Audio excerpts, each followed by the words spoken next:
Yes, here they come from the new dressing rooms under the new stand. They're the first team out for the 1996 All-Ireland hurling final, led by Martin Storey. And the splash of colour up there on Hill 16. It's a terrific occasion.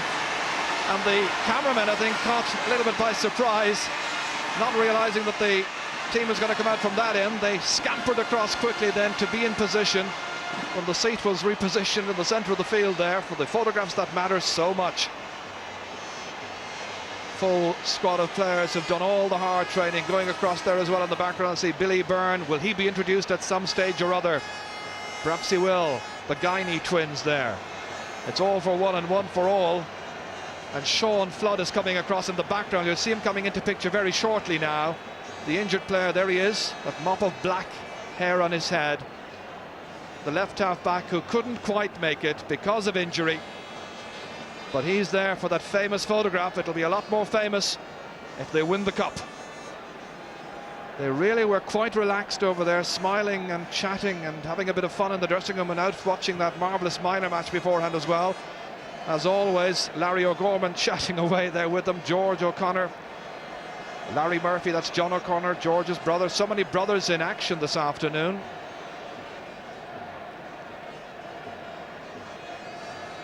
Tom Dempsey putting on the white helmet. And the subs moving off. And this, the 15 who will start the match. George O'Connor there in the background. Martin Storey. And Limerick about to come out. Kieran Carey just been held up by one of them way over there. Now they get the signal. Joe Quaid and the rest. Tense in the dressing room, we hear, but they'll rid themselves of that tension fairly quickly. Back for the first time since 1994, wanting to banish the painful memories of the last 5 minutes of that particular final. Mike Houlihan's back. They're up on the canal end and over the cross in the Hogan stand here. Flags flying proudly. Will it be Kieran Carey's big day? Can he dominate his patch? Can he negate the influence of Martin Storey, the other captain? It'll be captain marking captain this afternoon, we gather. But then, of course, game plans can change in just a matter of seconds. Declan Nash and his brother Mike alongside him. Gary Kirby, Patrick Swellban. What an influence he can have on this match. And one of the great defenders in senior hurling, Declan Nash.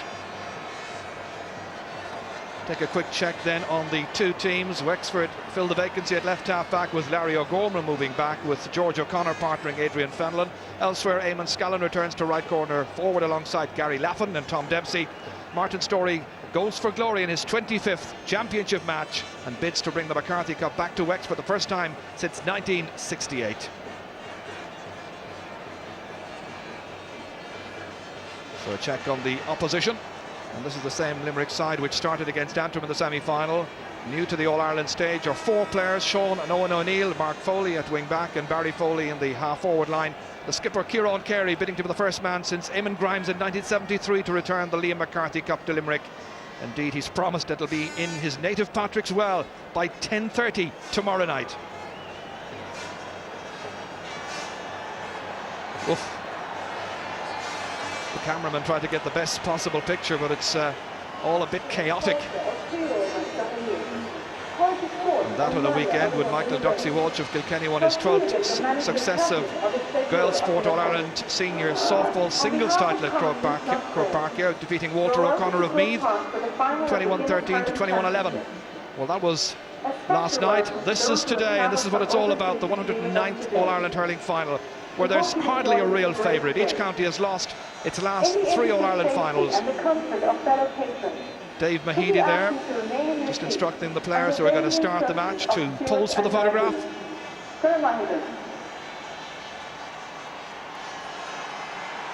Well, let's wish all the players the very best, while appreciating that the next 90 minutes or so will contain every emotion possible. Limerick going for an 8th All-Ireland, Wexford looking for a 6th. And Pat Horan, the man who'll be in charge there this afternoon with his team of officials. He's the 9th Offaly man to take charge of an All-Ireland hurling final. So the smiling officials there posing for the cameras. It's curious that when you look at Wexford's record over the years, they have as many hurling All-Ireland wins as football, but the footballs of course go back to the early years of this century. Liam Griffin there, just wishing the officials well. And for those of you who are fashion conscious and wonder whether Liam is in the shorts again this afternoon, well, he's gone for the legs of the tracksuit instead.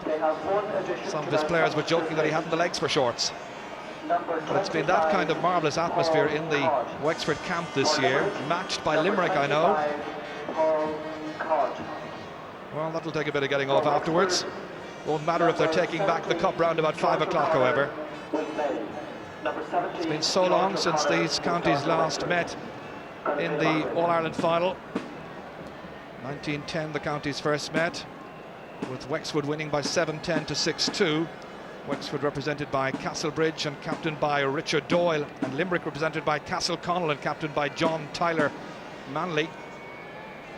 And the only other meeting in a senior championship final was back in 1919. That was the delayed 1918 final, and Limerick winning on this occasion 9-4 to 1-3. So it's a title apiece as Martin Storey comes forward now for the toss. Kieran Carey's already there.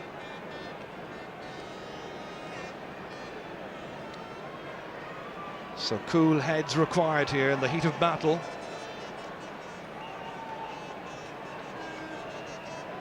And you think about how one county this afternoon is going to just enjoy themselves enormously, and by 5 o'clock they will be in 7th heaven, and for the other it will be sheer misery. So let's see who wins what. It's Kieran Carey has won it, and I think he's opting to play from left to right in the first half as we look across. There's a slight breeze blowing down the field. They're lining up to meet Her Excellency the President very shortly. And our analysts and pundits going down along provincial lines, as it were. And Tomas Mulcahy alongside me. You have a fancy for Limerick as well, I know. Yes, just a slight fancy, Ger. I think that if the whole lot of the forwards are going to have to play very well today. Just a slight fancy. I think Wexford are a very, very good chance indeed, but I have a slight favourite for Limerick. Her Excellency, President of Ireland, about to be introduced to the players, accompanied by GAA President Jack Boothman. Mrs. Robinson now pausing.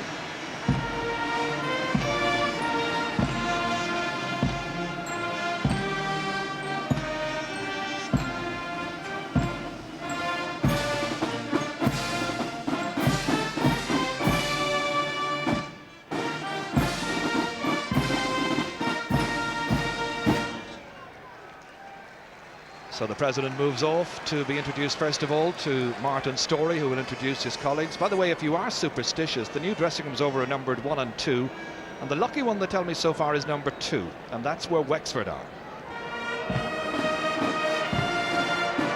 So first of all, it's the team captain, Damien Fitzhenry. Colm Keogh there, who will be right cornerback this afternoon. Big Ger Cush from the Neaverna club, and then John O'Connor. That's Liam Dunn and Larry O'Gorman, Adrian Fenlon, and the unmistakable figure of George O'Connor, then Rod Guiney. That's Rory McCarthy there, Larry Murphy, Eamon Scallon then, the corner forward, Gary Lappin, and finally Tom Dempsey from Buffer's Alley. So a quick little chat there between the President and the Wexford captain, Martin Storey. She wishes him well, wishes the officials well also, I'm sure. And the smiling figure of Jack Boothman, and this is last year as President of Commonwealth Castle. And now the turn of Kieran Carey to introduce Joe Quaid, Steve McDonough from Brewery, then it's Mike Nash and his brother Declan. We mentioned that there are many brothers involved here this afternoon. Dave Clark, that's Mark Foley. Then Mike Houlihan, who'll be hoping to dominate his patch at midfield along with Sean O'Neill from Murrow Boher. Then Gary Kirby, the leading scorer. Barry Foley there is a nephew of Sean Foley, who played in 1973.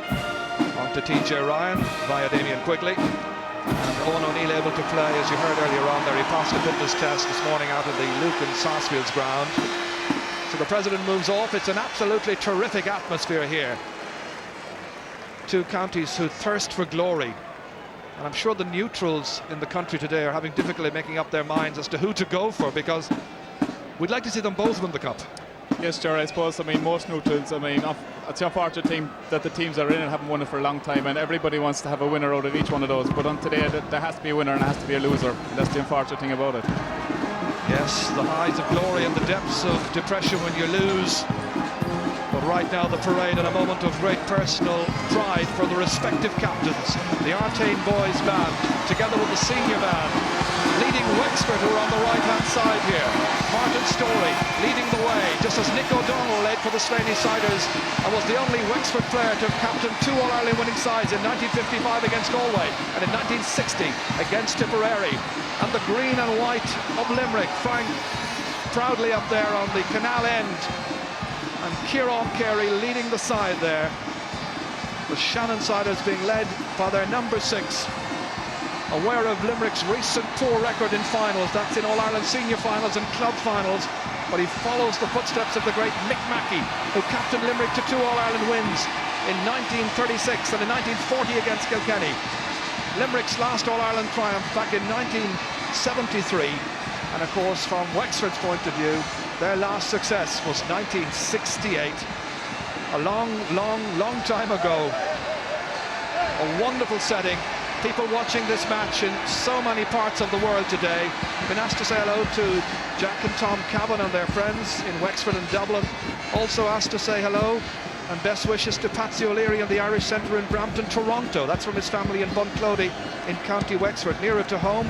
I know a gentleman who's in Mallow, he's Michael Fahy, and he's watching this as well. And a former Wexford player whose sister wrote to me during the week, and that is Jim Ling, and he's watching it in New Haven in Connecticut.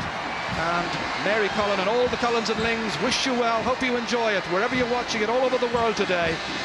We hope you have fun.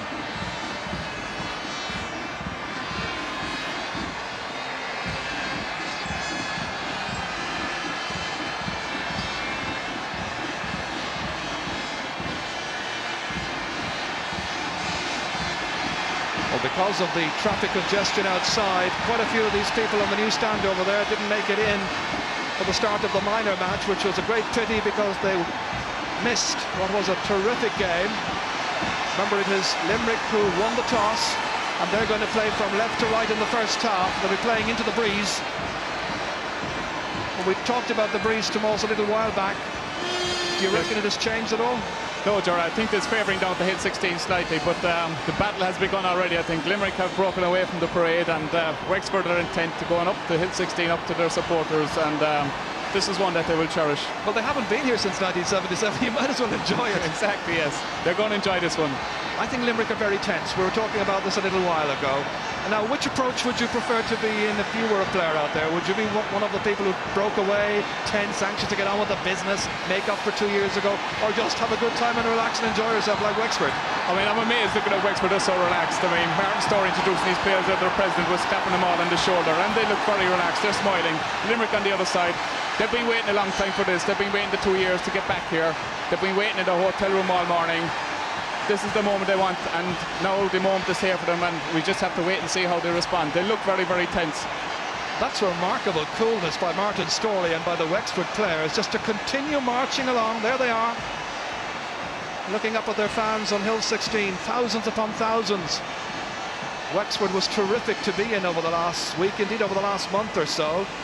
Splashes of colour everywhere. George O'Connor was telling me that there were tractors painted in the purple and gold of Wexford. And we've seen cars painted in the green and white of Limerick also here in town today. So there's the Nally stand top left, onto the Hogan stand, the old section of Croke Park mingling with the new.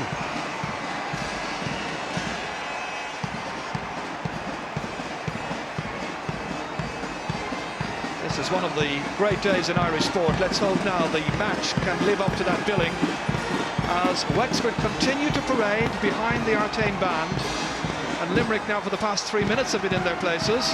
Here they break.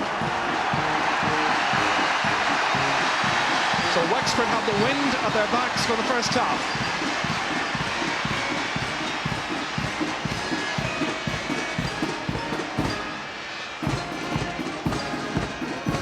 So a quick recap then on the Wexford team. The big news is that George O'Connor is drafted in because Sean Flood could not play because of a leg injury. Larry O'Gorman goes back to left half back, and George is in midfield alongside Adrian Fenlon. So lots of experience in there, lots of experience in Limerick as well. But the big news is that Owen O'Neill, who had a damaged ankle, he's passed a fitness test this morning. Dr. Dave Boylan and Dave Mahidi, the team trainer, gave him a fairly rigorous going over. They're satisfied, Limerick are happy, and it's the team that started the semi-final against Antrim.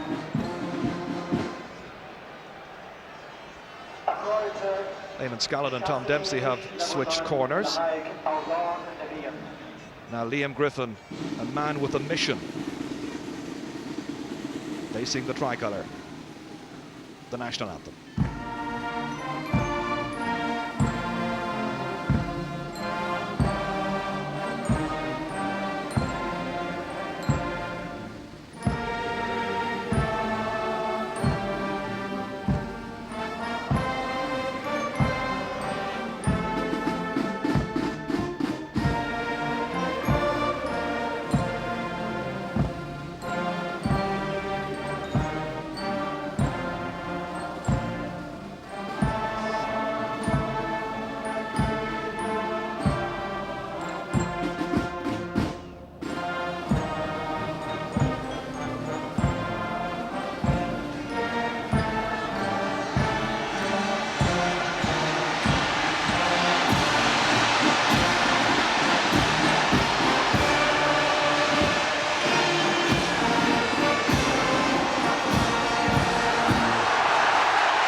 I think the crowd got there just ahead of the band as usual.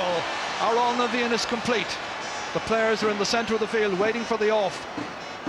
You'd expect George O'Connor, playing today in his 35th championship match, to pick up Sean O'Neill, and that's shaping up like it's the way it's going to be. Adrian Fenlon on Mike Houlihan.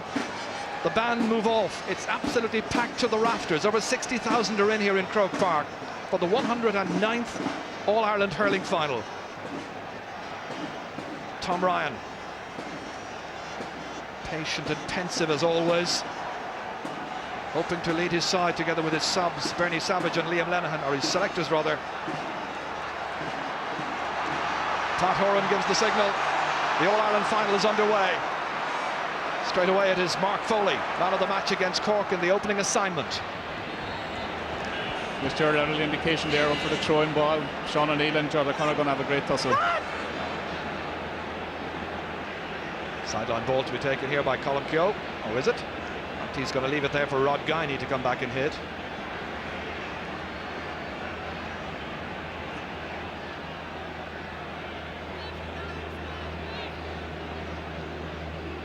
Guiney, formerly from Rosslare, now playing his hurling with Rathnewer. That's a good cut into it. Adrian Fenlon down towards Larry Murphy. Can he have a big afternoon here? Getting by Dave Clark. Mike Houlihan goes back to challenge. It's still Larry Murphy. He's in the clear. He's got a scoring chance, and he's put Wexford in front. Well, that's what the Wexford fans down in Wexford Park were telling me during the week. That's what they expected. A big showing from their number 12. Just to see it again. Great play by Larry Murphy. Again, as he come away from Mike Houlihan here, had a chance to strike it first, but thought he was going to be hooked and ran on and put her straight over the bar. Great start for Wexford. Joe Quaid.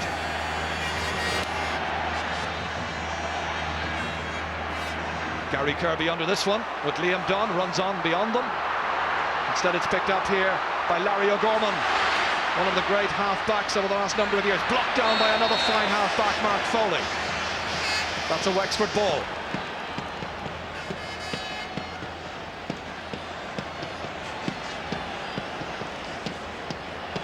It's Adrian Fenlon from the Referees Club who goes across to take this one. Referees Club in Enniscorthy, which is the home base, of course, of top referee Dickie Murphy. They chew the gum. They'll get through a fair bit of that this afternoon, I'm sure. It's very high in the air. Comes back out towards Frankie Carroll. And a tussle there with George O'Connor. Knocked on. Liam Dunn trying to knock it back, scooped forward there by Barry Foley. Batted out very decisively indeed by John O'Connor to Adrian Fenlon. They chase in after this one, but it's going to be Tom Dempsey for pace, I'm afraid. Wexford settled down pretty well. Yes, Wexford have settled down very well, and I mean, in usual games like All-Ireland finals like this, you're going to have the first 10 or 15 minutes, they're going to be a settling down period, and that's what we're going to go through now for the next couple of minutes. Joe Quaid playing in his 13th championship match, and there's a concern about Gary Kirby. Dr. Dave Boylan is in there attending to the man with that stick. Dave on the left-hand side, who played his club hurling with Middleton. May well be a finger injury, possibly dislocated. Tom Ryan and Liam Lenihan, one of his selectors. Gary's back in business.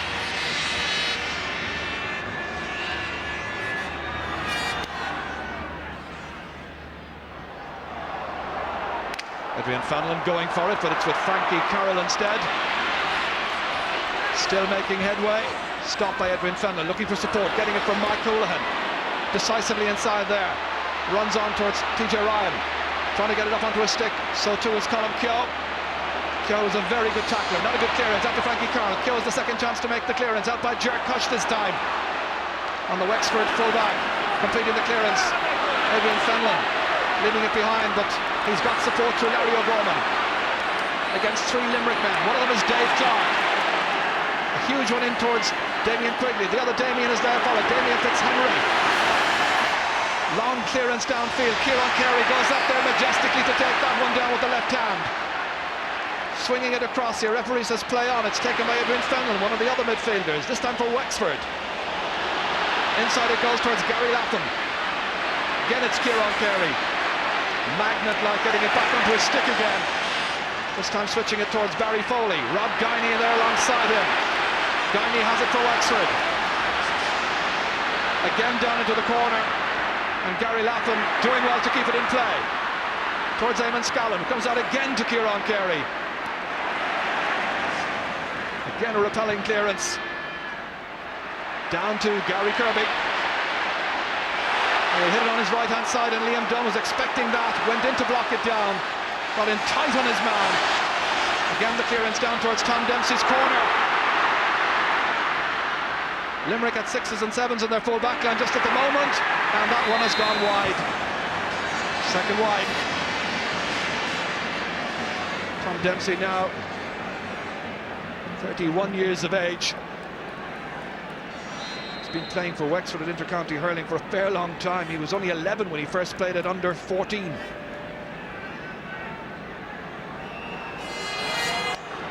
Limerick against the breeze, remember. George O'Connor under it. But it runs on towards TJ Ryan for Limerick. Scooped inside nicely here towards Barry Foley.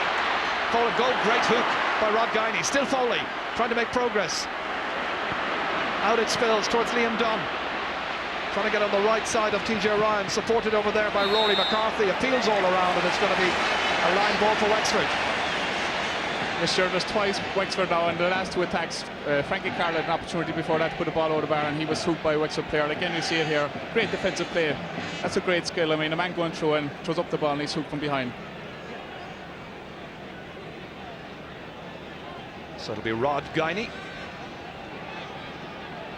Great stories about how Liam Griffin, when he was at one stage coming back from a match in Croke Park, and so many Wexford fans were frustrated, he put up a sign, hurling practice tomorrow, and the Guineys came along to join him at a very young age, and here he is now playing in the All-Ireland final.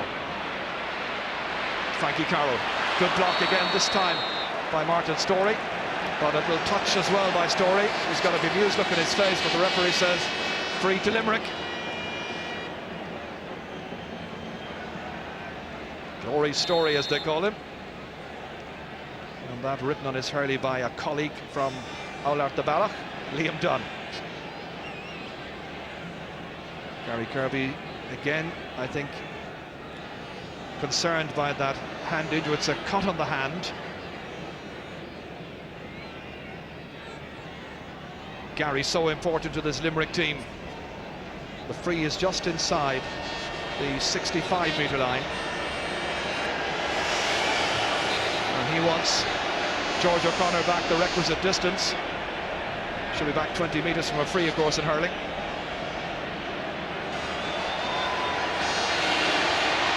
Looking for the first goal for Limerick, and he's put it over the bar. Limerick are on level terms, thanks to Gary Kirby from Patrick's Well. His first free, making it Wexford 1, Limerick 1. Happy Limerick fans. It was a great score by Gary Kirby, but he seems to be a bit anxious about his finger, Ger. There seems to be a bit of blood spilling out, maybe from his index finger, and hopefully that won't prevent him from continuing on in the game. Tuck out, drops on the 40. Batted out by Kieran Carey towards Sean O'Neill. Driving it forward towards Gary Kirby, runs on. It's with Larry O'Gorman, now with Rod Guiney. Mark Foley, just fumbling initially, then pushed in the back by Rory McCarthy. That could be a very interesting tie indeed between McCarthy and Foley. Man of the match, of course, in the last game against Wexford. Here it was Mark Foley fumbling, then he went back, and then getting the push into the back for his troubles. From the corner with Damien Quigley, who's said to have settled much better in the last few weeks into the full forward role, which is fairly new to him. George O'Connor, after all the years of hard work in the Wexford colours, great to see him play in an All-Ireland final. Adrian Fenlon, nicely down there towards Eamon Scanlon. First touch was poor. Stephen McDonough towards Frankie Carroll. Frankie does well, keeps it away from Larry O'Gorman. There's his shot, and Limerick are in front for the first time in the match. Well, that's what they need, a huge return from Frankie. Yeah, it's a great score by Frankie, but Eamon Scanlon at the other end would be very disappointed with his first touch, and Steve McDonough cleared up the ball up the feet to Frankie Carroll. Here we see it come up again, and great play by Frankie. Picks the ball down very low to the ground and just turns and swings and hits it over the bar. Great score, and that's going to do his confidence a world of good. Clash at the Ash. Mike Houlihan up into the corner towards TJ Ryan. Limerick now trying to pick off the scores from distance. Again, it's Gary Kirby forward this time towards Owen O'Neill. John O'Connor in some trouble there, supported however well by Colin Kill, the other cornerback. Now George O'Connor, the hand pass towards Rod Guiney. He's got assistance if he needs it, but he doesn't. Down towards Gary Lapham.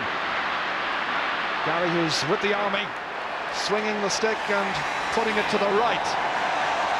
3 wides now for Wexford, lays by Gary Lapham, based in the Curragh, where he works as the carpenter with the army.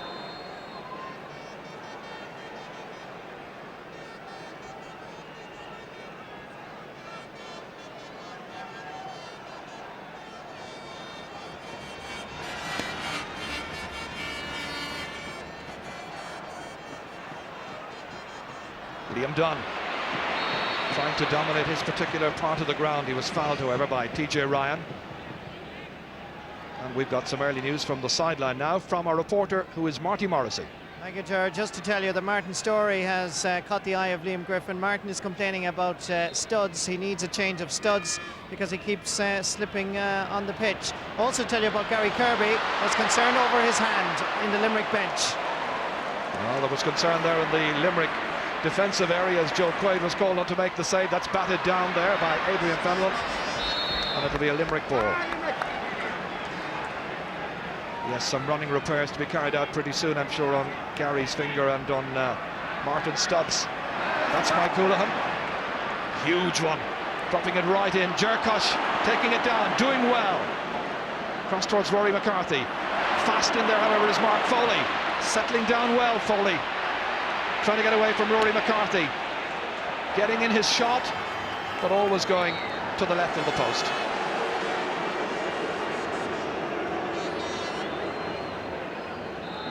I think some of the Limerick supporters there are shouting maybe to look for a free, for they push maybe a jerk push on Damien Quigley at that stage, but I don't think that's the type of ball Damien Quigley is going to be looking for today. A high ball on top of a big man like Jerk Push is going to suit Jerk Push. Limerick's ball.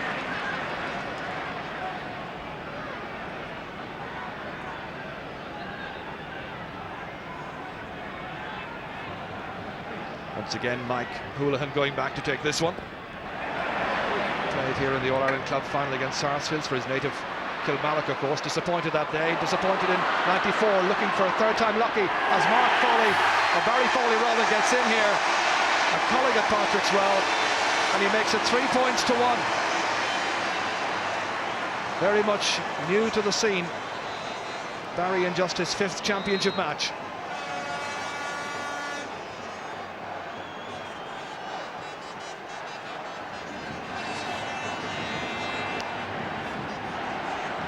Supported by the wind, doesn't go beyond halfway from that puck out there by Damien Fitzhenry. TJ Ryan on again towards Barry Foley, looking for 2 in a row. Terrific play. Barry Foley then causing a lot of problems for Rod Guiney, and he makes it 4 points to 1. Match still at the settling down stage, of course, just about 13 minutes gone.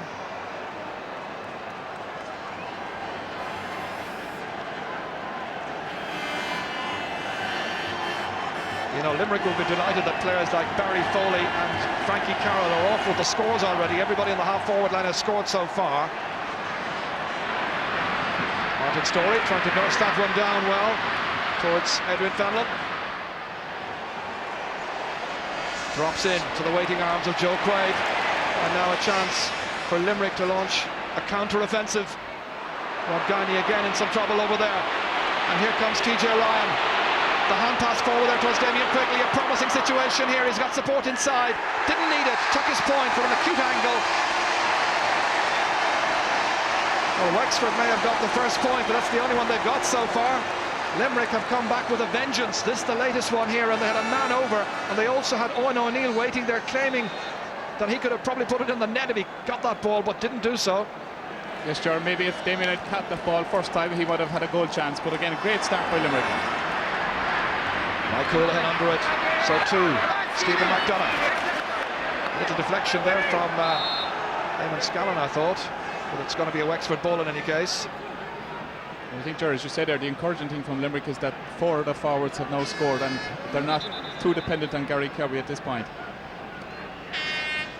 Well, this was the question we asked yesterday, of course, in that discussion in Sports Stadium, whether they could win an All-Ireland dependent on just one man. They've started well, but there's a long way to go.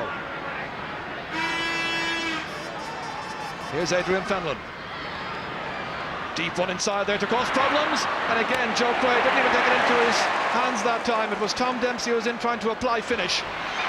Again, it's Barry Foley who takes it. And Rod Guiney's had a torrid opening to this match. Kieran Carey trying to be dominant there against Martin Storey. Captain against captain. Now Tom Dempsey. 3 players against him. Declan Nash scoops it away. Back it again by George O'Connor. Knocked out by Mike Nash this time, and finally it's Mark Foley. Back it comes here towards Larry O'Gorman, going for glory, and he's put it over the bar. Good point by the man who's now operating at left half back. He makes it 5 points to 2. That was a great score. Yes, again, as you see, it comes out again to Larry O'Gorman, and as he picks it up here, it's a great score.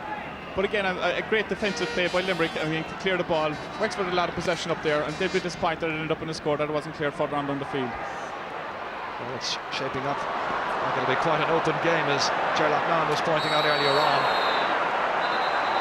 Larry O'Gorman there against the other number 9, Sean O'Neill. The referee having his attention brought to the fact that Owen O'Neill is down on the ground.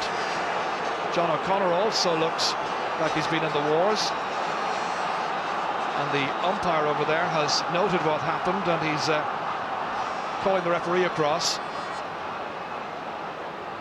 Did you get a view of that? No, Ger, I didn't see what happened there, and John O'Connor seems to be holding his arm as well. Well, the referee is calling aside John O'Connor. The notebook's out, and he's telling the other players like Liam Dunn, away you go. A damaged hand there, right hand, causing a lot of concern. So 1 booking, and I think the referee's going in for the other one as well. And chances are it's a booking apiece indeed for Owen O'Neill and for John O'Connor, something that happened off the ball, and the umpire did well to bring it to the referee's attention. That's Dr. Stephen Bow there attending to John O'Connor. Sure, I think they're a little war in each other's ear off the ball. That's what happens next. So let's hope after all of that they can get down to playing the real hurling that they're both capable of playing. Don't know who started it, but let's hope that's the finish.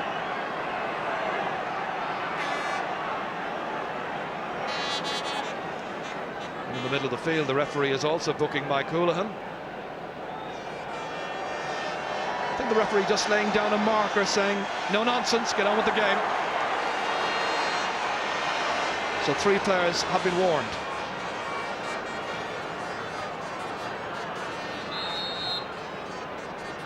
And play will continue with a free to Wexford, which player has just been booked. John O'Connor will come to take.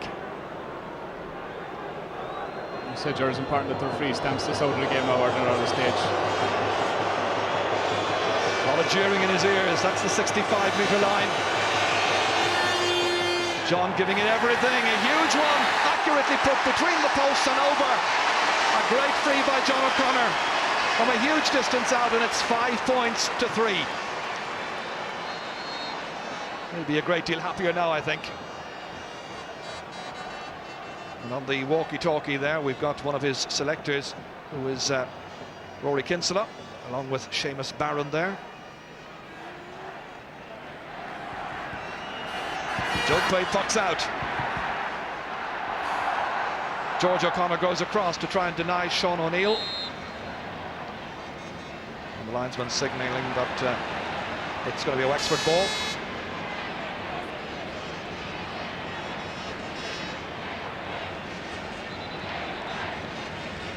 Rod Guiney coming up to take it. Kieran Carey against Martin Storey. Next it's Gary Lappin against 2 Limerick men. Knocked in there. Larry Murphy's in there challenging Tom Dempsey as well. And it's a goal for Wexford. And Tom Dempsey scored. Wexford are back in front.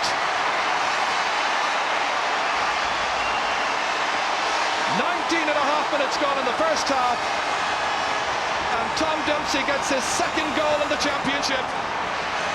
Here we see it as the full forward, Gary Lappin away out the field, lobs a high ball into the square. The defenders go for it, Tom Dempsey waits behind and watches for the break and finishes to the back of it. But Joe, we've seen it in the last couple of occasions there, the high ball gone into the Limerick square seems to be causing problems. And you get the feeling that both sides are well capable of scoring goals, as we've seen so many times in this year's championship. That's Barry Foley. John O'Connor against Eoin O'Neill. O'Neill tries to dispossess him, gets assistance there from Colm Keogh. Oh, brilliantly taken by Rory McCarthy, but he stepped over the sideline, and Willie Barrett, the linesman here, had no doubts about it. Well, that goal should really set up this match now. This was a wonderful catch, terrific athleticism, but he did step over.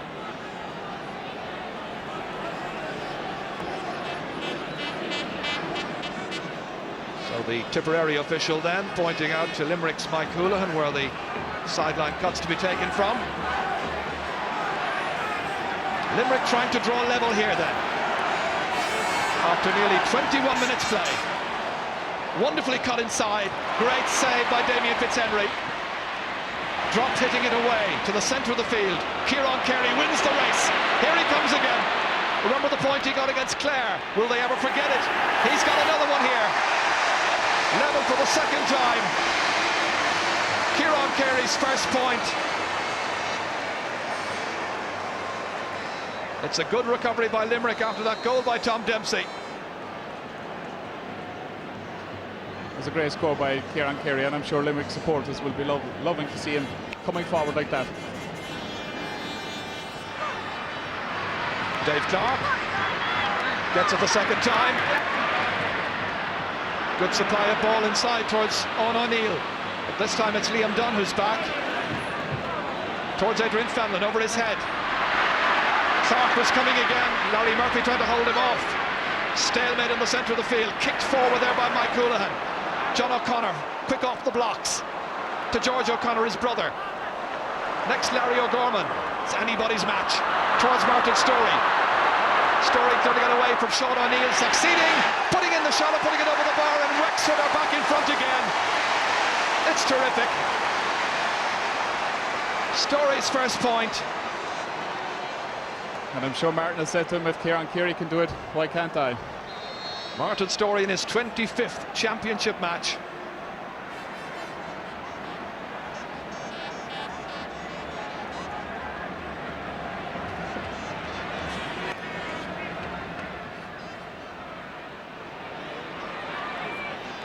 Gary Kirby hasn't made the impact so far at centre-half forward against Liam Dunn. Larry Murphy putting up the right hand. The hand pass outside to Rod Guiney, and has settled down now more into this match. A huge delivery down there. Some work for Joe Craig to carry out. Good goalkeeping, standing his ground well. Next it's Declan Nash towards TJ Ryan. Ryan going in there, winning that against Colm Keogh. Good hand pass forward to Barry Foley. Foley's in the clear. Guiney's behind him, and that's gone over the bar. 3 points now for Barry Foley, and you wonder, will Wexford consider a switch here, because this man here is having a lot of the ball. He scored 3 points against Guiney. Yes, he's causing a lot of damage down that left flank, but great play again by TJ Ryan. When he was battled up, found the extra man, and a great score by Barry Foley. But I'm sure Wexford will look maybe switching Larry Gorman right on over and changing Rod Guiney off to the side. Yes, it would make a lot of sense, wouldn't it? Dave Mahidi is in there along with Dave Boylan. Dave from the University of Limerick. Well, he really did set up that point wonderfully well, TJ Ryan. Sides level here for the third time in all. And Marty Morris has got some further news. Marty? Yeah, just a positional switch there. Liam Griffin came in and told Rod Guiney to switch over with Larry O'Gorman. So Larry O'Gorman now is taking on the task of marking Barry Foley. And interestingly, Rod Guiney's twin brother, Dave, just came on and had a quick word as well. Well, Tom also predicted that just moments ago, and Stephen McDonough's in some trouble. And here comes Gary Lappin, and he's put that ball over the bar. Forward lines are on top in this match. Gary Lappin's first point. Defence is in trouble. So 1-5 to 7 points.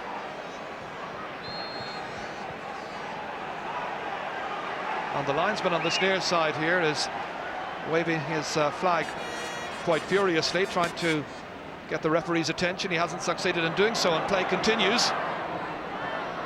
Frankie Carroll, Gary Kirby. That's Sean O'Neill, very direct hurler in his 8th championship match. This time it's Larry O'Gorman. This time he tries to stem the flow towards Barry Foley, from whence he scored those 3 points. A wonderful run, well hooped. Kieran Carey against 2 Wexford players, out to Barry Foley again. Great block down this time. Storey involved. Tom Dempsey the goal scorer. It's Mark Foley, the number 7 in the thick of the action. Here's Tom Dempsey. Great campaigner down the years. Inside. Woof. Eamon Scallon was there just trying to get a connection on that. Dangerous ball lobbed in there by Tom Dempsey. 4 wide so far. Eamon Scallon just taking off the helmet. Well, that just needed a connection that time. Just a connection, yeah. One good feature of the game so far, Gerald, is the amount of hooking and the amount of blocking down by each side. It's great to see. Yeah, great skill. Sean O'Neill with George O'Connor comes back down towards the waiting Barry Foley. Rod Guiney, this time in trouble against Frankie Carroll. This time it's a foul and it's a free into Limerick, and Gary Kirby will have some further target practice. Little cut there on the face of Rod Guiney.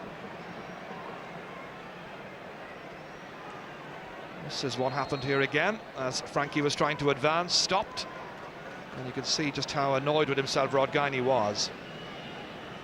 Gary Kirby looking for his second pointed free. 45 metres out, fairly routine by his standards. 2 from 2 for Gary Kirby. The sides now level in this terrific All-Ireland final for the 4th time. 1-5 for Wexford, 8 points for Limerick. And there's a man who is so disappointed. Sean Flood. His father Tim, of course, won 3 All-Ireland medals. Well, maybe next year. Oh, great catch, this time by Martin Storey. Held back there by Mike Nash. Free in. Great play by Martin Storey. And Eamon Scallon, the free taker from the Liam Mellows club in Castletown, will come out to take it.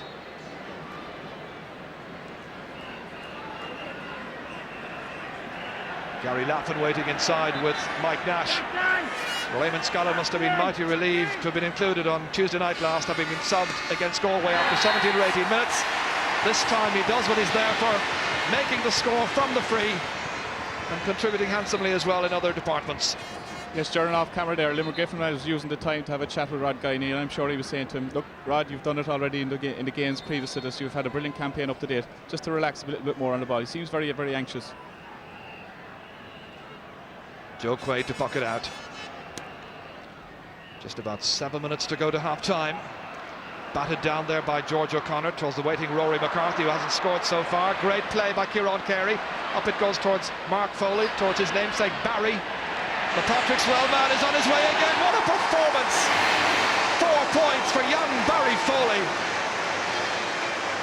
Well, his uncle Sean was a wonderful half-back. When we remember from 1973 and 74, he was captain in 74, captain as well in 1980, but his nephew here, Barry, is having a stormer.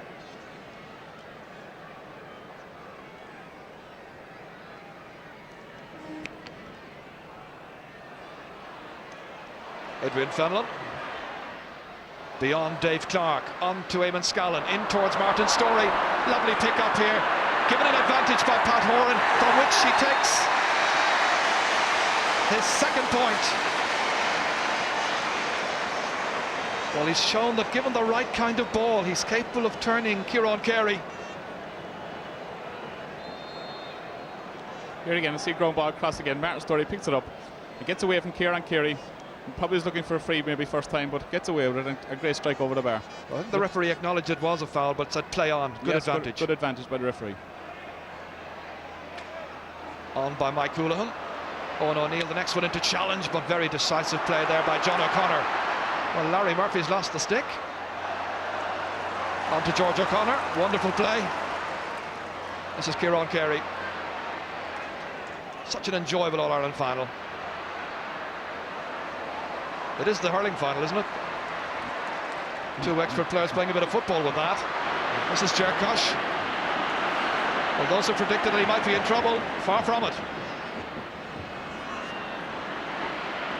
Frankie Carroll towards Owen O'Neill. Oh, lovely pick up this time by Owen O'Neill, and he smashes it over the bar. His first point. So they're level for the 6th time here, and now 5 of the 6 Limerick forwards have scored. And Marty has some further news for us. Yes, indeed. Well, I can tell you now, Ger, that Owen O'Neill is about to be taken off, and Pádraig Tobin is going to be introduced to try and quell in some way John O'Connor's dominance at left corner back. He's just scored. Yes, this seems a straight decision to me after O'Neill just got a very good point. I mean, there hasn't been a whole lot of possession gone into O'Neill in this corner, to be fair to him. Rodgani getting the assistance here from Adrian Fenlon. Well, booming one down towards Gary Laffin. Mike Nash in trouble back there, needing assistance. It's Gary Laffin. Can he swing the stick? He can. It's a great stop. It comes out from the stick there of Joe Quaid, and it's a free out.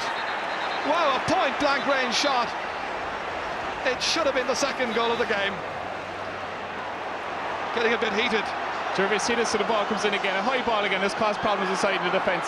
Gary Lappin bursts through and watch this for a marvellous save. Best we've probably seen in Croke Park for a long, long time. Well, this isn't the point theatre, lads. Or the point depot even. We leave that to Prince Nassim. What the Australians call a dust-up. And let's hope it will rid the game of whatever tension is in it. It was such a splendid contest. Two very evenly matched teams. Level at this stage in the game. Absolutely brilliant save here by Joe Quaid. Gary Lappin struck it straight at him, but Quaid called on to make a wonderful save. Oh, that was a great save, Jared. As I said, that's what hurling is all about. I mean, not what I went on after it. This is what the game is all about. It's out of character with so many of these players anyway to get involved in such a punch-up as that. Sure, he's using the opportunity, Jared, to release an awful lot of tension that's maybe built up inside him. if they're trying to find a culprit here, that's a difficult enough one, because they used to say, give advice to teams, look, if there's going to be a fight, the whole lot of you get in quickly. It's Kieran Carey who's having the name taken. So now 3 Limerick players have been booked, and the referee might not be finished just yet. Calling across Adrian Fenlon. So that's 2 bookings for Wexford. 2.5 minutes to go, plus a bit of stoppage time. And this was where it all started. And then it just developed and developed. I'm sure there was a lot of players converging on each other there. Very hard to pinpoint anybody. Back with the action, which is what we've come to see. And again, the referee has the notebook out, and this time it's Eamon Scallon. Perhaps an early pull there. Oh, he sent him off.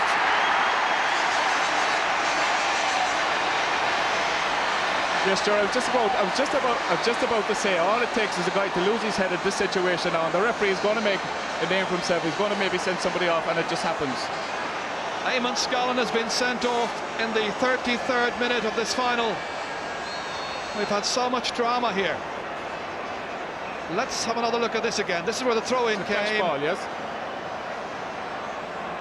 Oh, the second time then he did follow through. Yes, he followed through the second pull, and the referee had no option but to send the guy off. Wexford are down to 14 players. The game is tied up. 1-7 to 10 points. Many talking points. Limerick with a full complement, and to George O'Connor with an injury. He plays on. It's with Frankie Carroll, a little block by Liam Dunn. Next it's Rod Guiney. The 14 men then fighting into the goal on the left-hand side and playing their hearts out. Tom Dempsey right at the end line. Declan Nash waiting for his brother Mike perhaps to come and take it. It's Declan instead who has it. Out as far as Mark Foley. A long ball down into the inside forward line. Off Colm Keogh, gets back, tips it away spectacularly to George O'Connor towards Adrian Fenlon, trying to balance it on his stick, keeping it away from Mike Houlihan. Into the inside forward line, where Wexford are a man down. One back by Tom Dempsey, and he's put it over.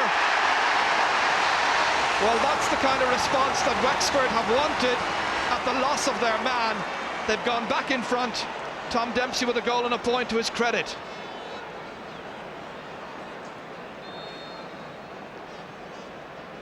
Adrian Fenlon lobbing it in there. Again, George, we see it again. A high ball, it's breaking around the square all the time that has gone in there, and Tom Dempsey picks it up and great score over the bar. It's interesting what Limerick have done now with their extra man. They've left the 2 Nashes in the full back line, and Stephen McDonagh has come out to be a kind of a sweeper behind the half back line. Liam Dunn coming forward, showing class as always. Adrian Fenlon is expecting a stronger block to come in. 2 men against him. Scooped forward towards Mike Houlihan.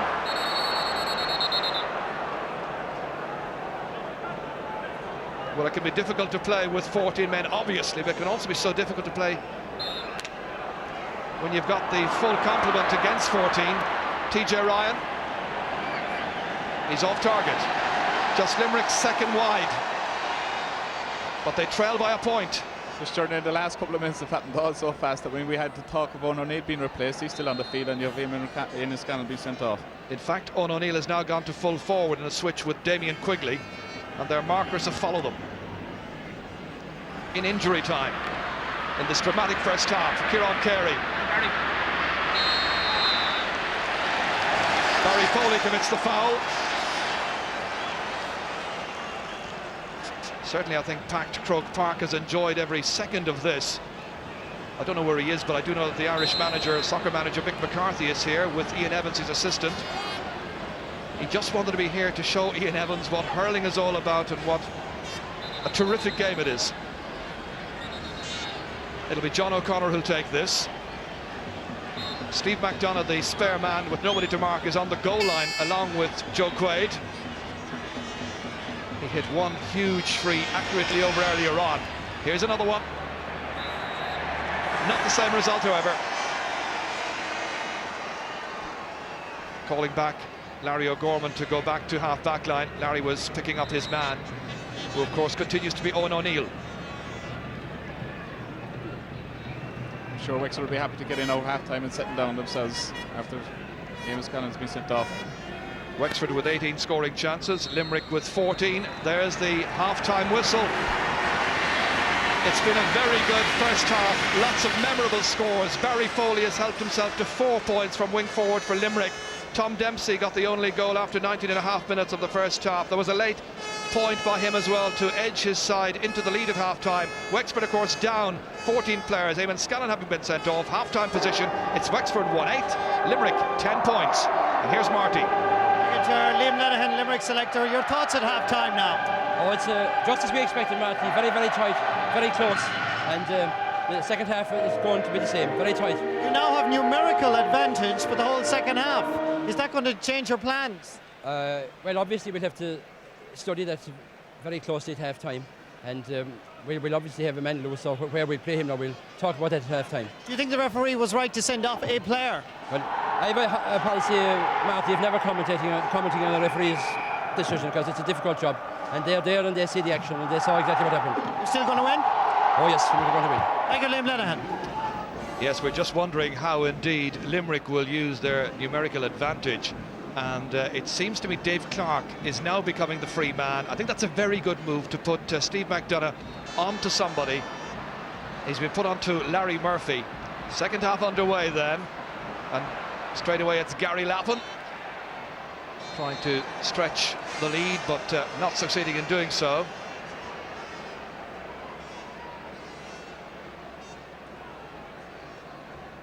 Yes, that was an absolutely wonderful piece of goalkeeping by Joe Quaid. Save that we watched time and time again. But with his side a point in arrears, having 15 against 14, it really is now down to this Limerick combination to try and take home the cup. Second time of asking, as it were, following their defeat in '94. But Wexford will be such dogged opponents with no little skill.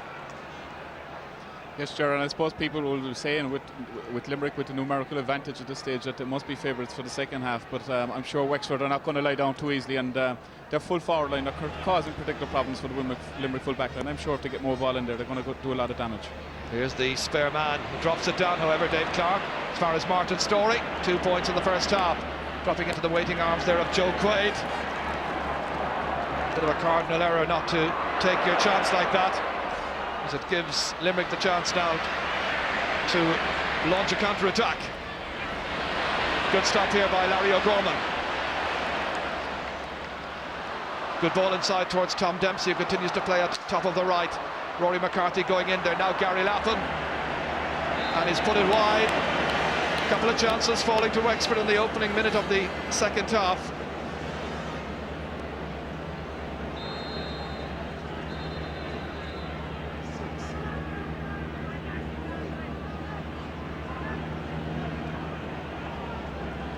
Mike Nash there, and certainly there's a little concern about a leg injury, I think.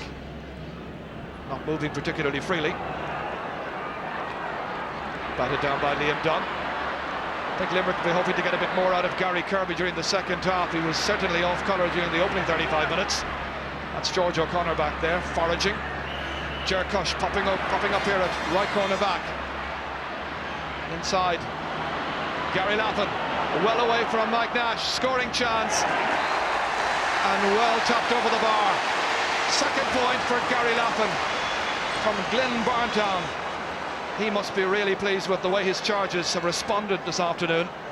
Yes, sir. Again, a great ball into the square again. And again, great play by Gary Lappin. But it's interesting to note, as we said, the extra man at times can cause a team problems more than being an advantage to them. And it's leaving a lot of space inside in the Limerick backline at this stage. And I'm sure Wexford are going to expose that. Well, Dave Clark has pushed on now into midfield as a third midfielder. Owen O'Neill trying to make some headway back there against John O'Connor. Rod Guiney looking for a much better second half. Mike Houlihan. And they've wasted the chance.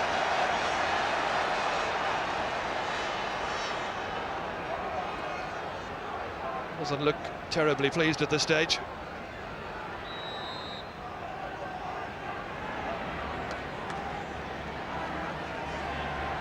It was interesting, the demeanour of the Limerick fans over the last couple of weeks. They simply didn't want to raise their hopes following the acute disappointment they felt in 1994. And they will be so bitterly disappointed that their side cannot beat a team with one man more for all of the second half. At that time it's going to be a free up to Wexford. Player going down there was Colm Keogh. And the referee has a word there with Owen O'Neill.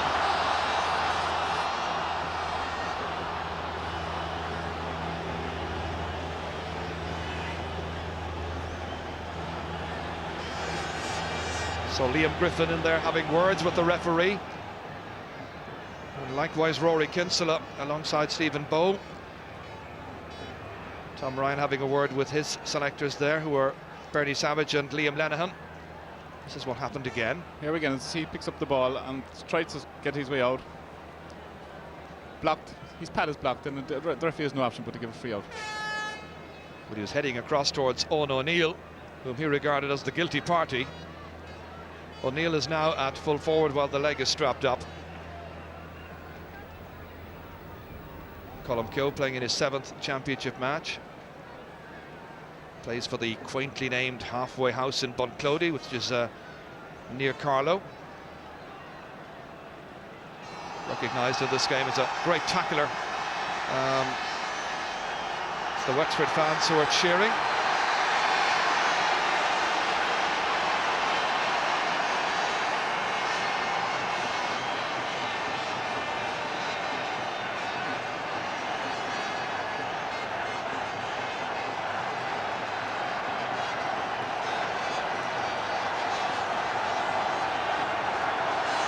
Sub warming up on this far side of the field there for Limerick. That's Porrick Tobin, who might come in at full forward.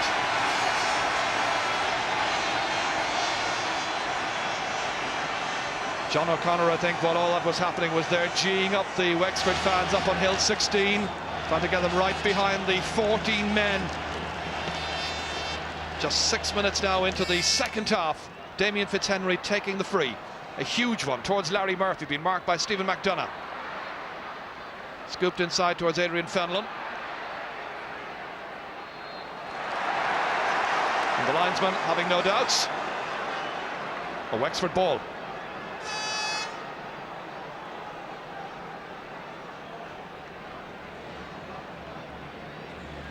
Adrian Fenlon going across to take it. But Wexford leading by 2 points. And that was left there by Stephen McDonagh and went harmlessly wide. It's the 8th wide for Wexford, the 3rd of the second half. Limerick with just 3. The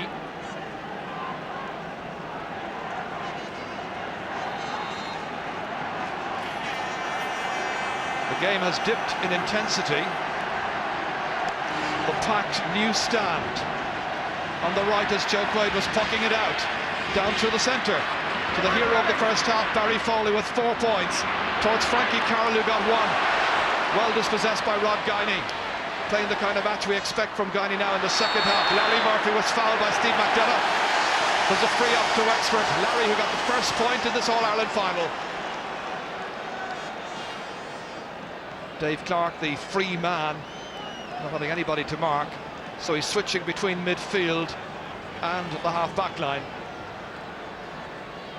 They haven't really made any use of their extra man so far. I mean, there's about 7 or 8 minutes gone in the second half, and the impact of the extra man has been little unknown, and I'm sure that's a cause of worry to Limerick as well. Meanwhile, Tom Dempsey, minimum of fuss, but Gary Lappin was in there in the small rectangle as that ball was coming in. Free out.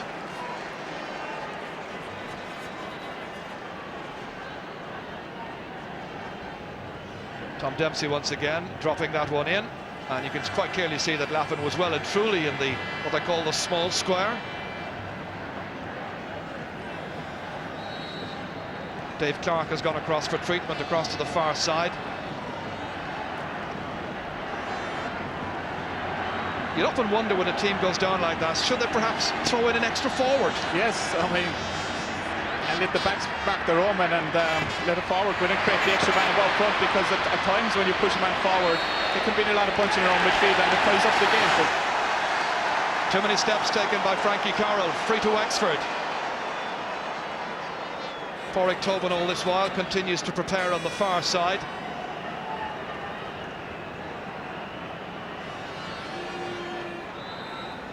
Well, is there a change in the mind there of Liam Griffin? There's another Liam Dunn takes the free. Fumbled by Larry Murphy. Decisively away there by Steve McDonough. Missed by Rod Guiney. Taken up by Gary Kirby. Inside towards Big Owen O'Neill. Comes back towards TJ Ryan. They need to score badly, and he's the provider. First point of the match for TJ Ryan. And Limerick have needed their first score of the second half to come within a point of Wexford. But it's taken them all of 9 minutes to produce that score. Here it is again. here again as ball comes in, Damien quickly. Our own O'Neill obviously fails to pick it up, and TJ Ryan picks it up and knocks it over the bar. But it's a good score for Limerick at this stage when they weren't really playing well, and they're getting a point and they're back in the game very much now. Great catch. Sean O'Neill stopped. Larry O'Gorman taking it around Barry Foley. Good ball inside, but back there minding the house as always, safe and sound, Declan Nash.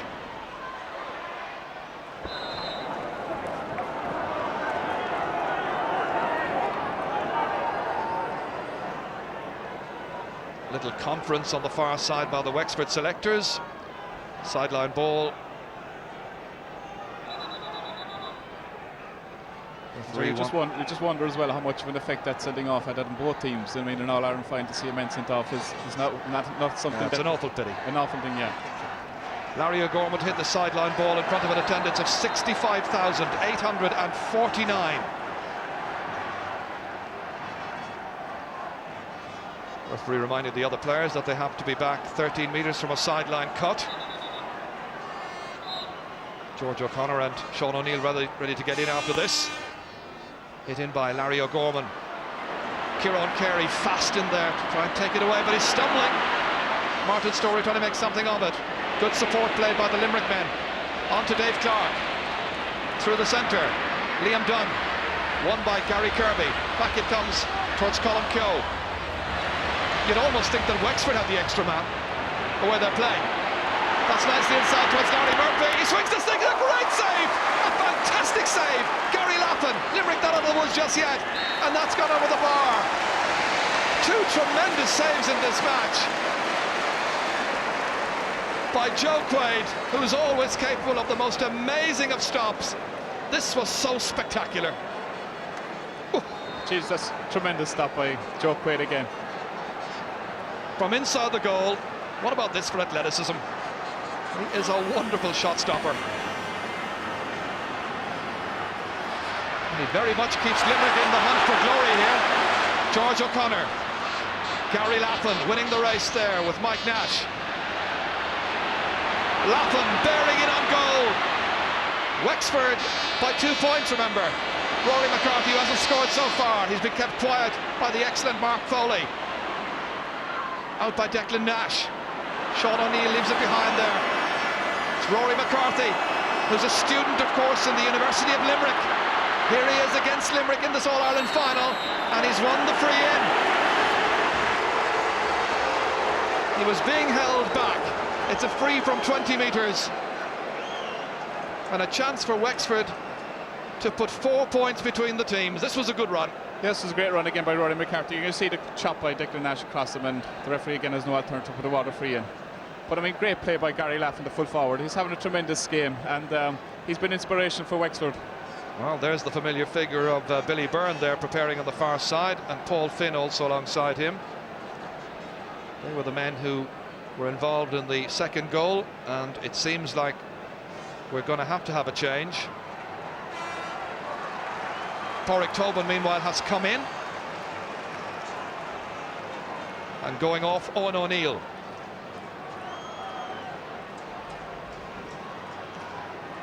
So the man in the green helmet, Pádraig Tobin, is in. The free is to be taken by Tom Dempsey. Nicely put over the bar.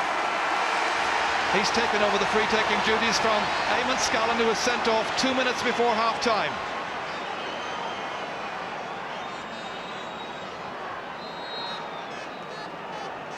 Owen O'Neill then been accompanied off by Dave Mahidi.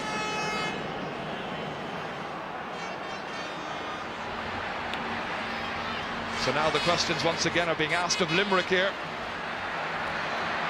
Rod Guiney knocking it forward only as far as Mike Houlihan. On to Dave Clark. Well stopped. Damien Fitzhenry. And he was fouled late there by Pádraig Tobin. Tobin caught him after he made that clearance, but he's up on his feet again, and Larry Murphy has it. Here's Larry Murphy for Wexford. He's got support inside Gary Lappin. Lappin to Drenstracken. Well blocked down there by Steve McDonough. Kieran Carey coming in next. Well, the Limerick backs there, coping magnificently. Down it goes. Rod Guiney lets it go over his head. It runs on towards TJ Ryan. A point to his credit so far. Now being marked by Colin Keogh. Low ball inside John O'Connor. Against Podge Tobin. Tobin. Foley coming in, and another fine save by Damien Fitzhenry. Mark Foley was advancing with menace. Colin Keogh has it, and the game has picked up again now in the second half, after an indifferent opening 10 minutes to the second half. That's going to be a Wexford ball. There's noticeable tension all over this ground. Look at the faces. Long way to go yet. Yes, 20 minutes. And a key thing there, the referee looked at the umpire there for that last incident when the goalkeeper was actually charged down by Pádraig Tobin, and there was no need for him to go in. In fairness to Damien Fitzhenry, he got up straight away after the tackle. Adrian Fenlon to hit this one. Such noise around Croke Park this afternoon. He misses it. Gets it back second time. Larry O'Gorman now going for the point. He's put it over the bar. A second point for the left half back wearing the number 9. A rallying score if ever there was one, because Wexford have a 4-point lead. Can the 14 men do it and bring the Liam McCarthy Cup back to Wexford for the first time since 1968? Kieran Carey has moved into midfield. Is he now to be the loose man, I wonder? We'll just wait and see on that one. They need somebody who can exert a far greater influence, because Wexford are the masters at this stage. Adrian Fenlon, another scoring chance. And that was a relatively easy one by his standards. Bad miss. That was a bad miss by Adrian Fenlon. He had Tom Dempsey all alone inside him that he could use a hand pass. Right, a turning point in the game possibly now. I think you're about to say Kieran Carey now the extra or loose man. Yes, and we're at a stage in the game now. I think Limerick need a leader on the pitch, and Gary Kirby has struggled to get into the game. They're looking to the likes of Limerick now to take the game to Wexford. Might well be that here he is. He's going to get the chances, and he's taken the score. Second point in the game for Kieran Carey. You remember that fine rallying point in the first half, a great run forward. So 3 points the margin. Meanwhile, Limerick on the far side are preparing Brian Tobin from Mungret. Perhaps he'll be entering the fray pretty soon. Just 20 years of age. Damien Fitzhenry. I think we're going to be in for a last great 18 minutes of this final. Martin Storey dropping a little bit short. Quaid has it. Keeping it away from Tom Dempsey, attempting to do so. Referee says free out.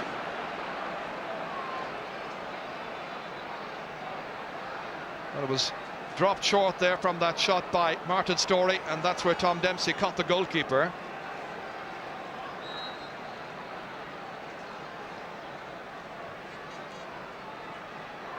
Tom, I think, just wanted to hold him up, but Joe going down like a sack of potatoes there. Adrian Fenlon. This is Mark Foley. Stylish left half back. Lobbed in there. TJ Ryan waiting for it, but he doesn't get it.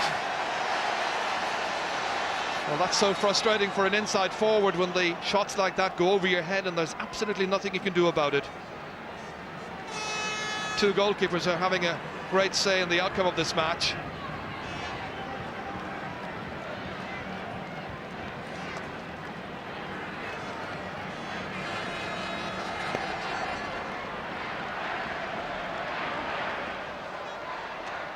Martin Storey trying to guide that into his path.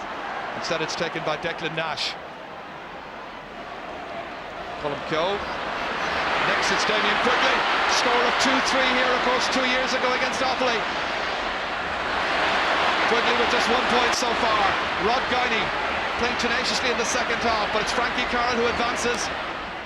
Looking for some latitude to hit that shot inside. It's Ger Cush kicking it away, aware that he might be hooked towards Adrian Fenlon. Trying to win that battle against Mike Houlihan and done very well. Martin Storey next, free in. It's a display of tremendous skill, but character and courage as well by Wexford here. And really they are asking the questions of Limerick once again. Yes, again, and again, the referee again has no alternative. He's been held there by Mark Foley. But I mean, again, great defensive play by Wexford. And with Limerick having the extra man, Wexford are taking the game to Limerick when it should be the other way around.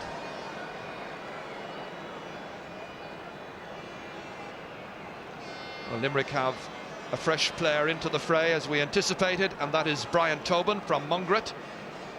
And going off, TJ Ryan. So Limerick have now replaced their 2 corner forwards that they started the match with. Tom Dempsey, the free taker, and he's put it over. 3 points for Tom Dempsey, and that goal, of course, after 19.5 minutes of the first half, which is so important, which has delighted the fans up on the hill. Pat Murphy, the PRO there.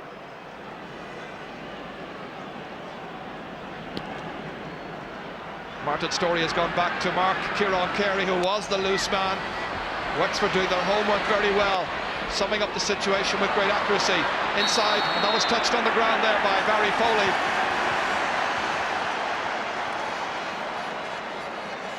But a number of Limerick players so far in this match have not come in with the kind of big displays that you really anticipated.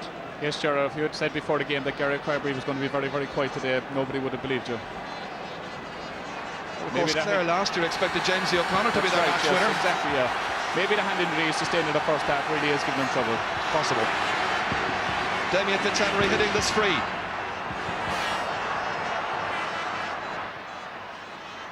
So are Limerick to lose 2 finals in the space of 3 years?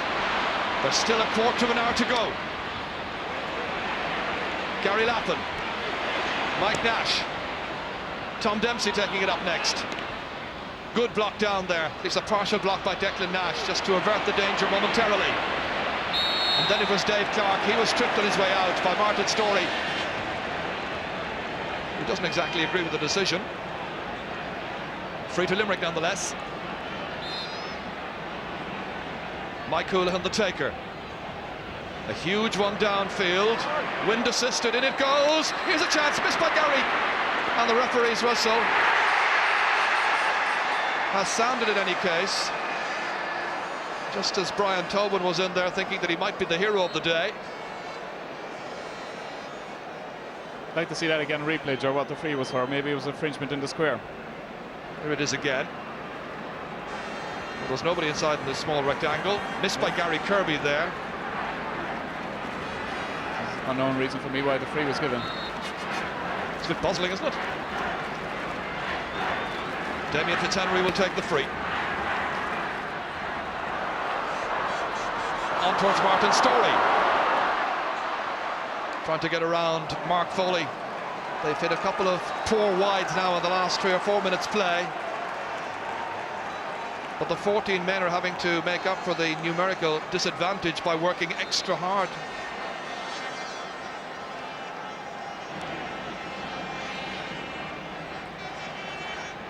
Towards Frankie Carroll it comes, got to stick to it. In towards Podge Tobin. Liam Dunn. Gary Kirby and Whitten there with the challenge. Hand passed outside towards Tobin again. And he's put it wide. They're looking a bit listless at times, Limerick. So who's going to lift this right now? As you look at the scoreline just above it, it's Wexford who lead by 4 points. Fitzhenry's puck out. The third of the Fitzhenry brothers to figure prominently with Wexford. Kieran Carey and Frankie Carroll, one-handed forward by Adrian Fenlon, back by Mike Houlihan for Limerick. They chase and after it. Damien Fitzhenry watches it, and it goes harmlessly wide.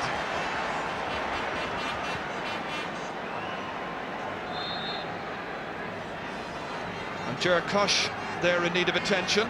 just on the bottom right of the screen. Well, Wexford fans have seen their side put in such a dashing effort so far in the first, 24 minutes or so of the second half. They'll be keenly aware just one Limerick goal, one chance, and they could be right back in it. And they may do to Wexford what Offaly did to them. Yes, sure, and we've seen the last two finals. We've seen the last two finals over the last 2 years. I mean, it's come down to the 70th minute. No matter how far a team has been ahead, and again, Limerick are still winning a chance. They've got 13 minutes to go, and they're still winning a good chance. John Flavinin's warming up for Limerick on the far side. Jerkush has gone off.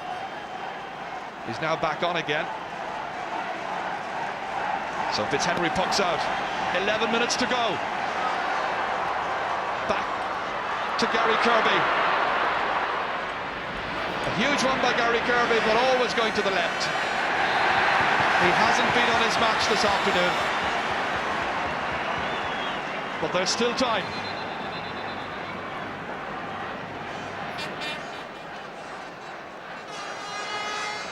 Well, Damien Fitzhenry in no particular hurry with the puck out. Gary Kirby with just 2 points in the match, both of them coming from frees in the first half.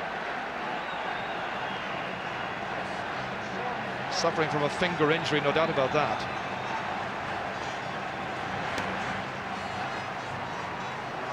So all to play for, you feel still. Both sides capable of taking the cup. Story. And he's missed another one. Well, they could be terribly costly misses yet.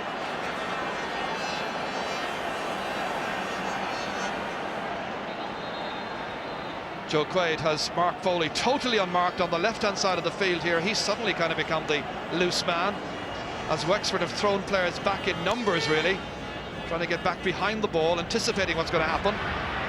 Lands with Kieran Carey, drops it down. Next it's Larry O'Gorman. What a match Larry's playing.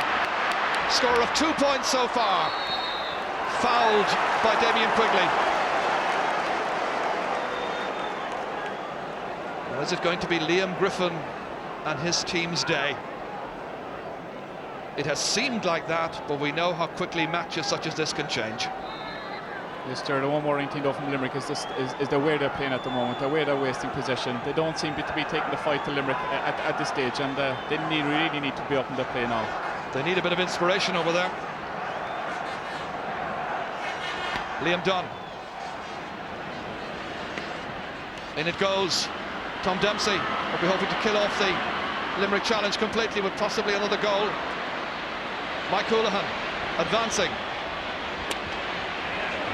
Stopped by Gary Lappin, who needs a replacement stick. That'll be a sideline ball for Limerick. John Flavin continuing to warm up on the far side there. Just beyond Mike Houlihan, who's about to take the sideline cut. Towards Sean O'Neill, runs on. Barry Foley. The 4 points in the first half, now just a memory. Jerkush back here. Good play by Jerkush. Only as far as Kieran Carey, however. Stopped by Martin Storey. Captain against captain. Outside the 45-metre line. Limerick needing the point here. And he's put it wide. Oh, the agony that the Limerick fans must be feeling right now, here in Croke Park and watching at home.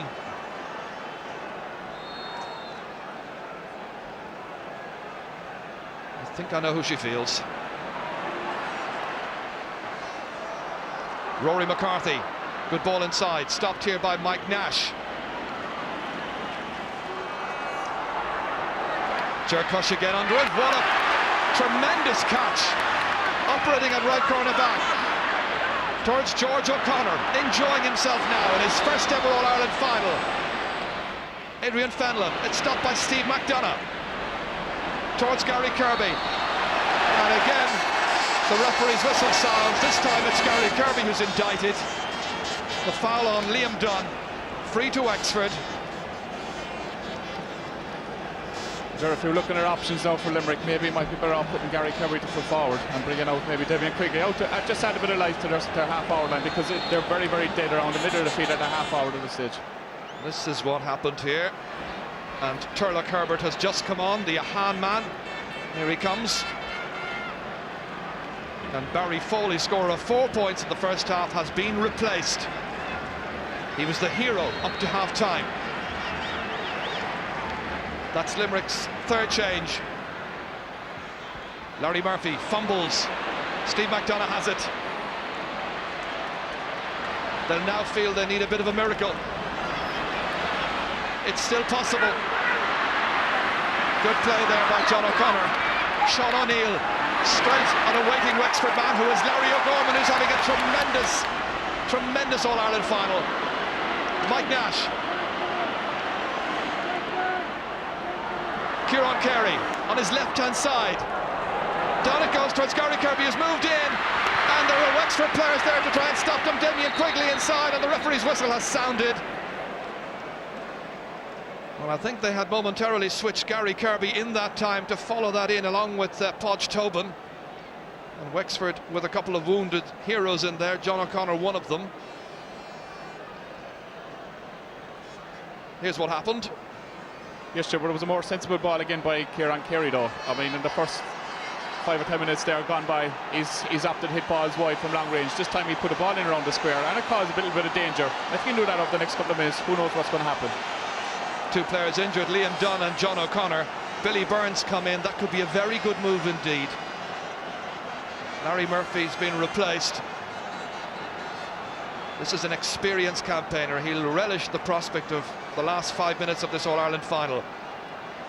Liam Dunn still getting the attention. There will undoubtedly be sympathy for Limerick if they are to lose their second All-Ireland final in the space of 3 years, but there's very little sympathy in sport, as we all know. And it's the 14 men of Wexford who have caught the eye this afternoon. Larry Murphy just been replaced. Eamon Scallon there, who was encouraging him. Eamon, who was sent off just before half-time. And this one of the great players this afternoon, Liam Dunn, along with Larry O'Gorman. Ger Cush has had an inspirational time as well. They won't want to lose Liam Dunn's influence. I think he'll play on regardless. Give me the helmet, he says. Back into the action. Inside 5 minutes to go. And that's gone wide. Turlock Herbert hitting it.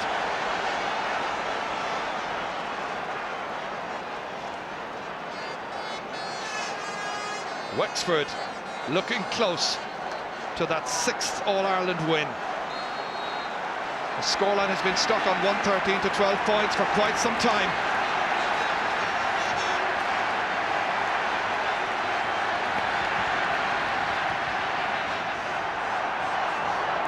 Batted down by Mike Houlihan towards Gary Kirby.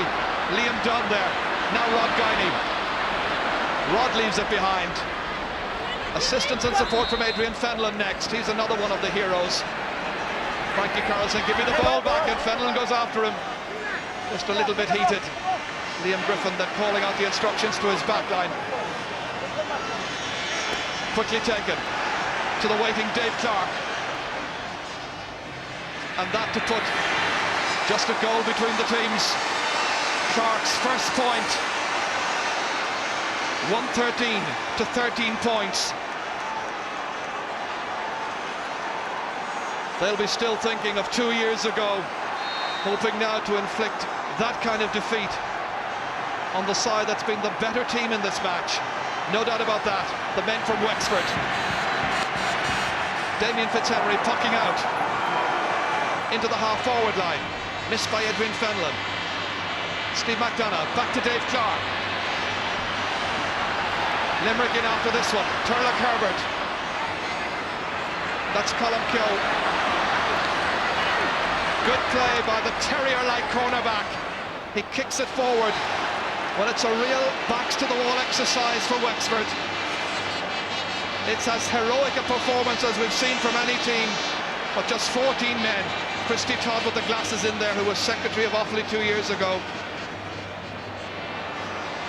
Good ball inside. It's won by Martin Storey. Look where he is, and Liam Dunn drives it out there. They're trying to stonewall this Limerick team and do so with a bit of style. Rory McCarthy, downfield it goes. Mike Nash. Our 15 men to lose to 14. It has happened so often in sport. Kieran Carey has it. They need a point here, and he puts it over the bar.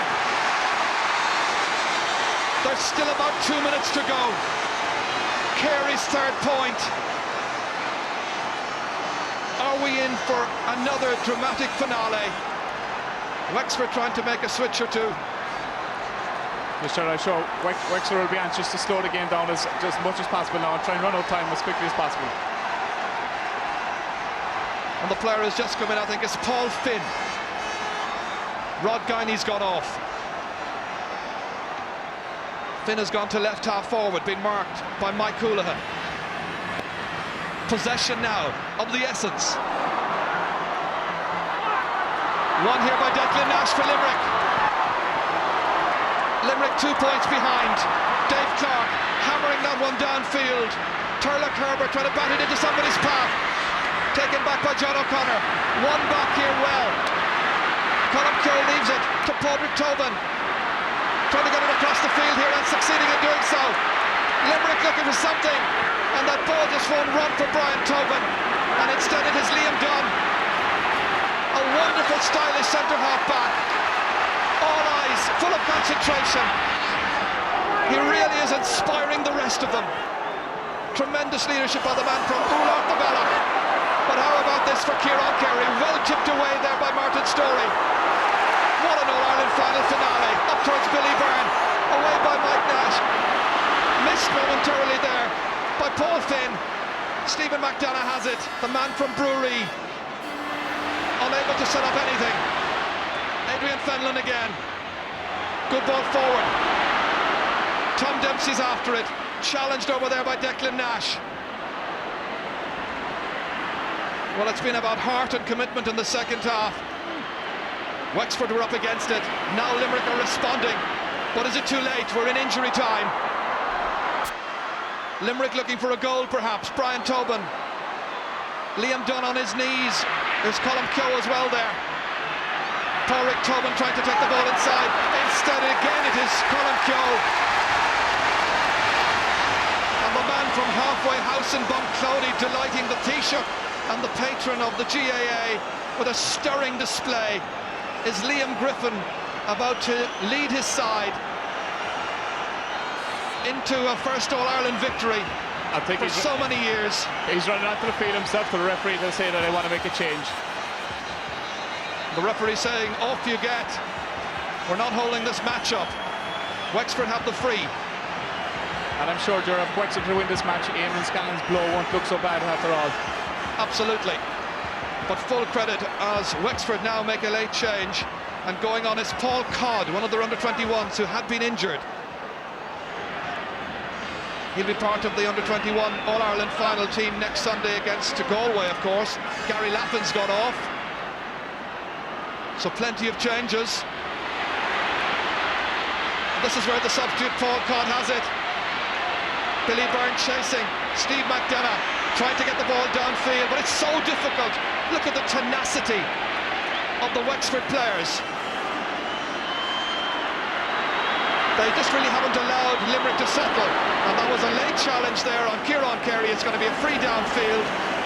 We've nearly 2 minutes of injury time played. Limerick have no option but I think to drop this ball into the square and try and get a goal to try and win the match. 16 points to 14, as it were, in points. Wexford ahead. Well, this really has to be it. Wexford with 32 chances in all, 26 for Limerick. And the referee, I think, has told the Limerick players just how little time remains. It's going to be Mike Houlihan from Kilmallock to lob it. And it's all over, is it? It's all over! There was no time left, and Wexford are the champions. They've won their 6th All-Ireland final. The Liam McCarthy Cup goes back to Slaney's side for the first time since 1968. It was a performance of passion, of bravery, of skill, of tactics by the manager and his selectors. Martin Storey has led them back into the promised land. The barren spell is over, and that in spite of 2 terrific saves by Joe Quaid. Limerick just somehow hadn't it in them today, and it's Wexford a win by 2 points. Wexford 113, Limerick 14 points. That is as stirring a victory by any team in the All-Ireland series as you've seen, I think, for many, many years. Yes, Joe, you've got to hand it to them. They thoroughly deserved it on the day. Nobody could begrudge Wexford their day of hour today, and in fairness to them, they played out of their skins, and with 14 men, who would have thought at half-time that they're going to come back and win this match? But great credit due to them. They thoroughly deserved it, and now everybody, I'm sure, is delighted for Wexford. Absolutely, and delighted for George O'Connor as well in his 35th championship match. He'd been associated with so many defeats in Leinster finals. People were almost giving up on Wexford hurling, but Liam Griffin had belief. And now I suppose within Wexford, every young lad will want to play, every girl as well, I'm sure, will be playing camogie. It's an emotional occasion. You must feel sadness for Limerick. No team deserved to lose a final like they lost 2 years ago. But with 15 players today against 14, they simply hadn't got it. Here's Marty. Thank you, Chair. Tom Ryan, it's very hard to put into words, just I'm sure what way you feel at this moment. Yes, Marty, it's disappointing, all right, but in saying that, we have to give credit to Wexford and congratulate them on a wonderful victory. They played wonderful hurling out there today, and you know, we didn't take our chances when they came our way, and we paid the price, but fair play to Wexford. They're a long time waiting for it, and no one begrudges them, and we congratulate them from Limerick. But to lose, as you did in '94, and to lose today with just an extra man, I'm sure that's going to be a very hard pill to swallow. Well, Marty, any time you lose an All-Ireland final in any circumstance is a difficult pill to swallow, you know. But we have a great sporting team, we have a young team, we have great supporters, and you know, there's a lot of hurling to be done that team yet, and we'll be back. Thank you very much for talking to us, Tom. I also have Bernie Savage, another selector. Bernie, can you describe just, if you can, just the way you feel at this moment? Desperate sad altogether for all the lads, for all the effort that we put in this year. But on the day we didn't deserve to win it, and fair play to Wexford. They were the better team on the day, and they showed the more hunger. And we always said the team with the most hunger would win it, and on today Wexford had that. Did the plan go haywire when Eamon Scallon was sent off for Wexford? In fact, it turned to Wexford's advantage. Definitely come to Wexford's advantage. We didn't seem to know how to play the loose man. We had a loose man, but we never got him on the ball. Thank you very much, Bernie Savage, for talking to us, and well done. Thank you, Marty. Yes, paradoxically, it was Wexford who got the lift that they needed. And there's Eamon Scallon going up there. He'll be so relieved. Martin Storey is so pleased. Well, we mentioned how relaxed they looked beforehand. This is what he dreamed about. The cup going back to Oulart the Balloch, where he learned to hurl, played with the local club, and he's had a couple of great years there, of course. Oulart the Balloch, the club that Liam Dunn belongs to as well. Up to 2 years ago, they'd never won the county title. Now they're after doing 2 in a row, and guess what? Everyone wants to prevent a 3 in a row. But the county championship down there is on hold. It hasn't even started yet, I believe. They'll probably play the county final on Christmas Day. They won't care. This is what it's all about. The congratulations from Jack Boothman. But he's the outro on the Herden. Hardvera, what he think. Brooklyn down the Mada. What is a couple of Herden. Being Taka Green. Or being Shakatya. Pogonigas. Listen, da Herden. A black part in York. Pogonigas. Specielta de la Carmen and the Stavron on Linley. Ladies and gentlemen, once again we've seen a magnificent game of hurling. Two great teams playing hurling with all the true spirit and passion that hurling deserves to be played with. Congratulations, of course, go to Wexford. A magnificent achievement coming from back last May.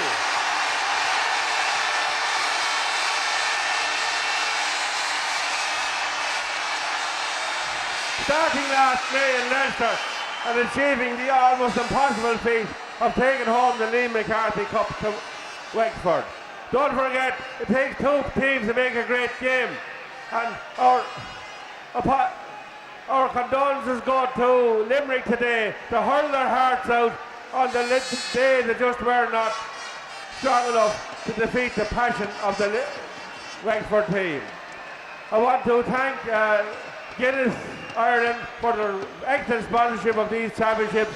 They have brought extra passion, extra colour to the All-Ireland Series, and I thank Colin Storm, who's here beside me, for his contribution to the game of hurling. So let's in to Honorable Cuttinshaw, our brother, and captain Martin Story. They're waiting for it. They've waited a long time. This is what Martin Story has dreamed about. The team of 68 can take a back seat. It's now about the men of 96. Wexford are the All-Ireland hurling champions.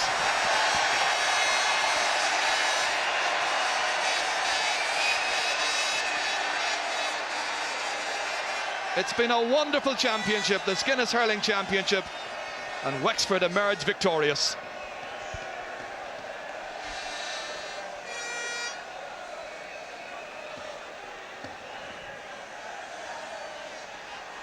Out there on the heron, out there on coming New Tasquale, Accarda, Augustine and Lochorman.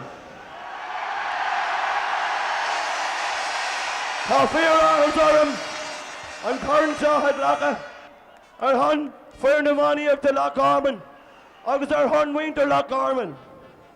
It's Father Tommy Nick Fannocht, Anshaw, August Tal Lahuntag, Glamore, are they doing Golair?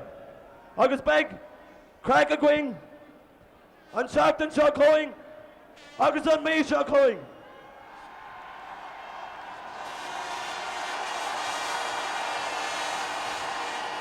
Turn over. Lady President, Jack Boatman, President of the GAA, and people of Wexford and Limerick. This is an unbelievable day for me and the Wexford team. I can't describe to you what it meant to be. It's been a boyhood dream of mine to hurl in Crow Park. That was my dream. Hello to captain of Wexford team and a great Wexford team to victory.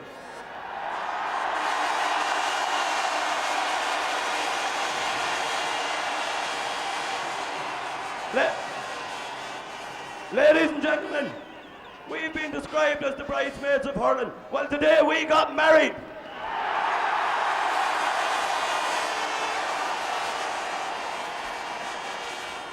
Now, I want to start a few thank yous. And if I leave anyone out, please forgive me because I don't know what really I'm saying up here. First of all, I'd like to thank our sponsors, Wexford Creamery, who stuck with us through thick and thin, and at last we brought them a bit. I'd like to thank the Wexford County Board. I suppose they were getting to the stage that they were nearly getting fed up sending teams to Crow Park, but at last we won something for them. Most importantly, I'd like to thank you, the people of Wexford, who stuck with us through thick and thin. Hurrah, Wexford!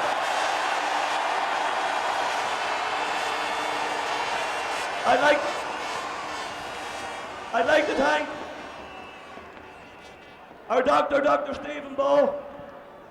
I'd like to thank our three physios and our trainer, Sean Collier, Pat Whitney, Chris Claremore, Aidan O'Connor, who done the bandaging for us, and our special friend, Niamh Fitzpatrick.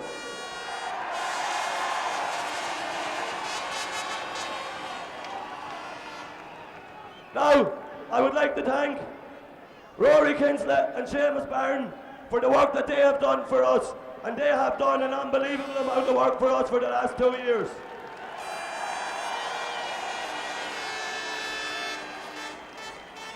Now, I would like to thank one man that has made all this possible for us. People in Wexford didn't hear of Liam Griffin. But I'll tell you one thing, the whole world knows Liam Griffin now. Liam Griffin.